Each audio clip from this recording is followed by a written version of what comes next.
Hello friends, welcome to our channel. Friends, మనకి ఒక కొత్త ఏడాది 2026కి సంబంధించి రైల్వే డిపార్ట్మెంట్ నుంచి మరొక కొత్త నోటిఫికేషన్ అఫీషియల్గా రిలీజ్ అయింది. Group C and group D క్యాడర్కి సంబంధించినటువంటి పర్మనెంట్ ఉద్యోగాలకి ఈ యొక్క రిక్రూట్మెంట్ అయితే చేస్తున్నారు. 10th క్లాస్ పాస్ అయిన మేల్ అండ్ ఫిమేల్ క్యాండిడేట్స్ యొక్క వేకెన్సీస్కి అప్లై చేసుకోవచ్చు. ఎటువంటి రాత పరీక్ష లేకుండా మీకు సెలక్షన్ అనేది జరుగుతుంది. ఒకే ఒక చిన్న స్కిల్ టెస్ట్ పెట్టి ఒక జాబ్స్కి అయితే ఎంపిక చేస్తున్నారు. ఈ వీడియోలో మీకు ఈ జాబ్స్కి సంబంధించి ఎవరెవరు అప్లై చేయొచ్చు, ఎలా అప్లై చేయాలి, సెలక్షన్ ప్రాసెస్ ఎలా ఉంటుంది, అన్ని డీటెయిల్స్ని ఈ వీడియోలో మీకు క్లియర్గా ఎక్స్ప్లెయిన్ చేస్తాను. కాబట్టి చూస్తున్న ప్రతి ఒక్కరు కూడా వీడియోని ఇప్పుడే లైక్ చేసి ఒక చిన్న సపోర్ట్ ఇవ్వండి. మీ నుంచి ఒకే ఒక లైక్ అయితే ఎక్స్పెక్ట్ చేస్తున్నాను. చూస్తున్నారు చాలామంది, కానీ లైక్ చేయడం మర్చిపోతున్నారు. ఇప్పుడే వీడియోని అయితే లైక్ చేయండి అండ్ మీ ఫ్రెండ్స్ కూడా ఒక వీడియోని అయితే షేర్ చేయండి అండ్ ఛానల్ని సబ్స్క్రైబ్ చేసుకొని బెల్ ఐకాన్ని యాక్టివ్ చేసి పెట్టుకోండి. జాబ్ డీటెయిల్స్లోకి వెళ్ళినట్లయితే రైల్వే డిపార్ట్మెంట్ నుంచి వచ్చినటువంటి యొక్క నోటిఫికేషన్కి మీరు ఇండియన్ నేషనల్ అయితే సరిపోతుంది. ఏపీ, తెలంగాణ అందరికీ కూడా అప్లై చేసుకోవడానికి ఛాన్స్ అనేది కల్పిస్తున్నారు.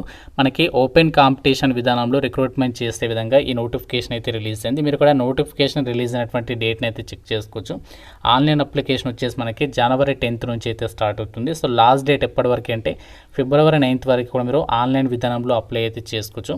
అఫీషియల్ వెబ్సైట్ వచ్చేసి rrcser.co.inకి సంబంధించినటువంటి వెబ్సైట్లోకి వెళ్ళేసి మనము ఆన్లైన్లో అప్లై అయితే చేసుకోవాలి.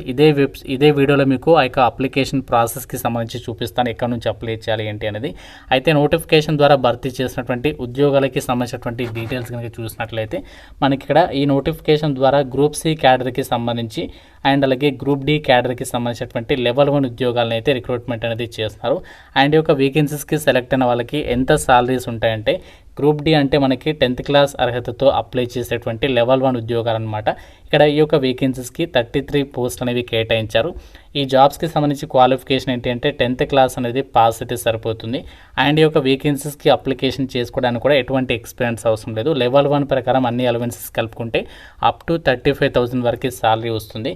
గ్రూప్ సి క్యాడర్లో ఉన్నటువంటి లెవెల్ 2 అండ్ లెవెల్ 3 పోస్టులకి సంబంధించి 16 వేకెన్సీస్ని అయితే రిక్రూట్మెంట్ చేస్తున్నారు. ఈ జాబ్స్కి సంబంధించి మీకు దాదాపుగా 50,000కి పైగానే సాలరీ ఉంటుంది. అండ్ లెవెల్ 4 అండ్ లెవెల్ 5కి సంబంధించినటువంటి గ్రూప్ సి వేకెన్సీస్ని కూడా రిక్రూట్మెంట్ చేస్తున్నారు. ఇవి 5 వేకెన్సీస్ ఉన్నాయి. వీటికి వచ్చేసి మీకు క్వాలిఫికేషన్ ఏంటంటే డిగ్రీ ఉండాలి. లెవెల్ 2కి సంబంధించేమో గ్రూప్ సి పోస్టులకి ఇంటర్ ఉండాలన్నమాట. లెవెల్ 4 అండ్ లెవెల్ 5కి సంబంధించి గ్రూప్ సి పోస్టులకు ఏంటి అంటే 65 నుంచి 70,000 మధ్యలో సాలరీ అనేది ఉంటుందన్నమాట. అండ్ ఈ యొక్క వేకెన్సీస్కి సంబంధించి ఇక్కడ మీకు సాలరీస్ అనేవి చాలా మీకు త్వరగా ఇంక్రిమెంట్ అనేది జరుగుతూ ఉంటాయి. అయితే ఒక జాబ్స్కి అప్లై చేసుకోవడానికి మీకు ఉండాల్సినటువంటి మినిమం ఎడ్యుకేషనల్ క్వాలిఫికేషన్స్, విద్యా అర్హత విషయానికి వచ్చినట్లయితే లెవెల్ 1 గ్రూప్ డి ఉద్యోగాలకి సంబంధించి మినిమం క్వాలిఫికేషన్ 10th పాస్ అయితే సరిపోతుంది. 10thతో పాటు ఐటీఐ పాస్ అయిన వాళ్ళు అప్లై చేసుకోవచ్చు. లేకుంటే మీరు 10thతో పాటు అప్రెంటిస్షిప్ చేసిన అప్లై చేసుకోవచ్చు. అంటే 10th వాళ్ళకి ఛాన్స్ ఉంది, 10thతో పాటు ఐటీఐ వాళ్ళకి ఛాన్స్ ఉంది, లేదంటే 10thతో పాటు అప్రెంటిస్షిప్ చేసినా కూడా అప్లై చేసుకోవచ్చు అనమాట. లెవెల్ 1 పోస్టులకి, లెవెల్ 2 అండ్ లెవెల్ 3 పోస్టులకి మీరు ఏ విభాగంలో ఇంటర్ పాస్ అని అప్లై చేసుకోవచ్చు. దానికి ఈక్వలెంట్ క్వాలిఫికేషన్ ఉన్న వాళ్ళు కూడా అప్లై చేసుకోవచ్చు. అంటే డిప్లొమా వాళ్ళు కూడా ఎలిజిబులే. లెవెల్ 4 అండ్ లెవెల్ 5 పోస్టులకేమో యూనివర్సిటీ డిగ్రీ అనేది కంప్లీట్ చేసిన వాళ్ళందరూ కూడా అప్లై చేసుకోవచ్చు అనమాట. అంటే మీరు ఎటువంటి డిగ్రీ పాస్ అయినా ఎలిజిబుల్ అనమాట లెవెల్ 4 అండ్ లెవెల్ 5 పోస్టులకి సంబంధించి. అయితే ఒక వేకెన్సీస్కి అప్లై చేసుకోవడానికి మీకు ఉండాల్సినటువంటి ఏజ్ లిమిట్ విషయానికి వచ్చినట్లయితే జనవరి 1st 2026 కల్లా సో మీకు మినిమం ఏజ్ 18 ఉండాలి. సో మ్యాక్సిమం ఏజ్ ఏమో 25 years వరకు అప్లికేషన్ చేసుకోవచ్చు అని చెప్పేసి ఇక్కడ జాబ్ డీటెయిల్స్లోనే ఇచ్చారు. అండ్ ఇక్కడ మీకు డేట్ ఆఫ్ బర్త్ కూడా ఇచ్చారు చూడండి.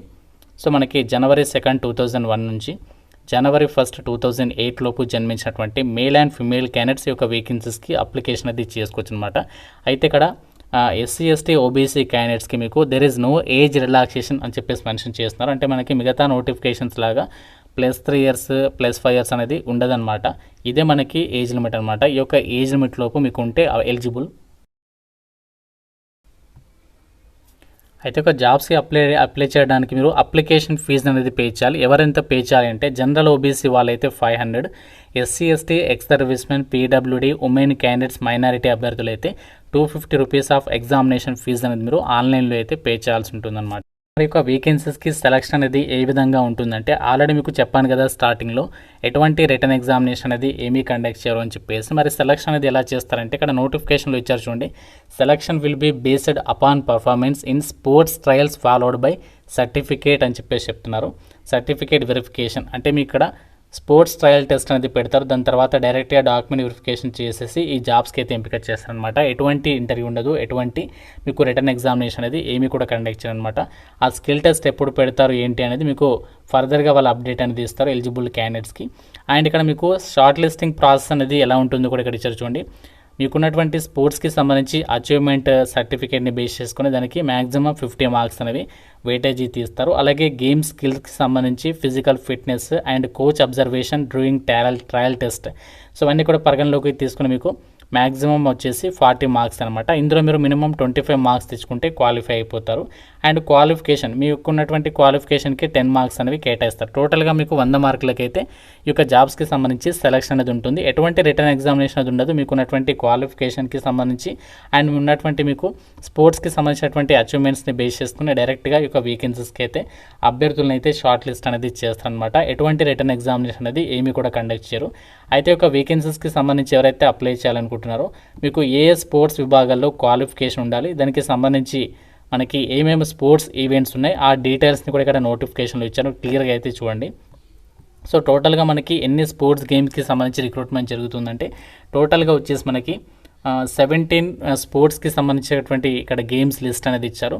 ఫస్ట్ వచ్చేసి ఇక్కడ మనకి బ్యాడ్మింటన్ మెన్ విభాగంలో and athletics men, hockey men and women, cycling men, chess men, cricket men, archery men, rifle shooting men, swimming men, water polo men, diving women, volleyball men and women, weight lifting కూడా men and women, football men, tennis men, golf men, kho kho కూడా men అనమాట. So ఈ యొక్క విభాగాలకి సంబంధించి ఇక్కడ మనకి ఏదైతే vacancies ఉన్నాయో దీనికి సంబంధించి మీకు ఇక స్పోర్ట్స్ ఈవెంట్స్కి సంబంధించి సర్టిఫికేట్ అనేది ఉన్నట్లయితే ఈ రిక్రూట్మెంట్కి మీరు ఎలిజిబుల్ అయితే అవుతారనమాట. మీ యొక్క స్పోర్ట్స్ అచీవ్మెంట్స్ని బేస్ చేసుకొని మీకు ఉన్నటువంటి స్పోర్ట్స్ స్కిల్ని బేస్ చేసుకొని మీకు ఉన్నటువంటి క్వాలిఫికేషన్ వచ్చినటువంటి మార్క్స్ని బేస్ చేసుకొని డైరెక్ట్గా అభ్యర్థుల్ని షార్ట్ లిస్ట్ చేసేసి డాక్యుమెంట్ వెరిఫికేషన్కి పిలుస్తారు. డాక్యుమెంట్ వెరిఫికేషన్స్ అన్నీ కూడా కరెక్ట్గా ఉంటే ఈ జాబ్స్కి అయితే మిమ్మల్ని సెలక్షన్ అనేది చేయడం అనేది జరుగుతుందన్నమాట. టోటల్గా మనకి 33 వేకెన్సీస్కి ఈ నోటిఫికేషన్ అనేది రిలీజ్ అయింది. మీరు ఇక్కడ వేకెన్సీస్కి సంబంధించినటువంటి డీటెయిల్స్ కూడా చెక్ చేసుకోవచ్చు. చాలా మంచి సాలరీస్ అయితే ఉంటాయి, అన్నీ కూడా మనకి పర్మనెంట్ కేంద్ర ప్రభుత్వ ఉద్యోగాలు. ఇవన్నీ కూడా మనకి నోటిఫికేషన్ ఎక్కడి నుంచి వచ్చిందంటే సౌత్ ఈస్టర్న్ రైల్వే నుంచి అయితే రావడం అనేది జరిగిందనమాట.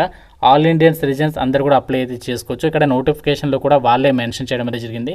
ఇండియన్ నేషనల్స్ అందరికీ అవకాశం అనేది కల్పిస్తున్నామని చెప్పేసి ఓపెన్ అడ్వర్టైజ్మెంట్ అని చెప్పేసి కూడా ఇచ్చారు. కాబట్టి ఎవరైనా సరే అప్లై అయితే చేసుకోవచ్చు. అండ్ ఇనీషియల్ పోస్టింగ్ మీకు సౌత్ ఈస్టర్న్ రైల్వేలో ఉంటుంది. తర్వాత మనము ఆల్ ఇండియా వైడ్గా ఎక్కడికైనా జాబ్ అనేది ట్రాన్స్ఫర్స్ పెట్టుకోవడానికి కూడా ఛాన్స్ అనేది ఉంటుంది. ఆన్లైన్ అప్లికేషన్ ఇంకా స్టార్ట్ కాలేదు, జనవరి 10th నుంచి అయితే స్టార్ట్ అవుతుంది. ఆ రోజు మీరు వెబ్సైట్ ఓపెన్ చేస్తే అక్కడ మీకు అప్లై లింక్ అనేది కనిపిస్తుంది. డైరెక్ట్గా అక్కడ మీరు డీటెయిల్స్ ఇచ్చేసి ఆన్లైన్ అప్లికేషన్ అనేది చేసేసుకోవచ్చు అనమాట. సో ఎవరైతే రైల్వేలో ఎటువంటి రాత పరీక్షలు లేకుండా స్పోర్ట్స్ సర్టిఫికేట్ ఉండి పర్మనెంట్ జాబ్స్ కోసం చూస్తున్నారో మీకు ఒక గోల్డెన్ ఆపర్చునిటీ చెప్పుకోవచ్చు. సో జస్ట్ ఒక అప్లికేషన్ పెట్టాలి, షార్ట్ లిస్ట్ అయితే మీరు మ్యాక్సిమం ఈ జాబ్స్కి సెలెక్ట్ అయిపోయినట్లే అనమాట. ఈ నోటిఫికేషన్కి రిలేటెడ్గా ఏదైనా డౌట్ ఉంటే నాకు కామెంట్ రూపంలో అయితే అడగండి. అన్ని డీటెయిల్స్ మీకు క్లియర్గా ఎక్స్ప్లెయిన్ చేశాను. వీడియో మీకు నచ్చితే తప్పనిసరిగా లైక్ చేయండి అండ్ ఛానల్ని అయితే సబ్స్క్రైబ్ చేసుకోండి. Thank you friends, have a nice day.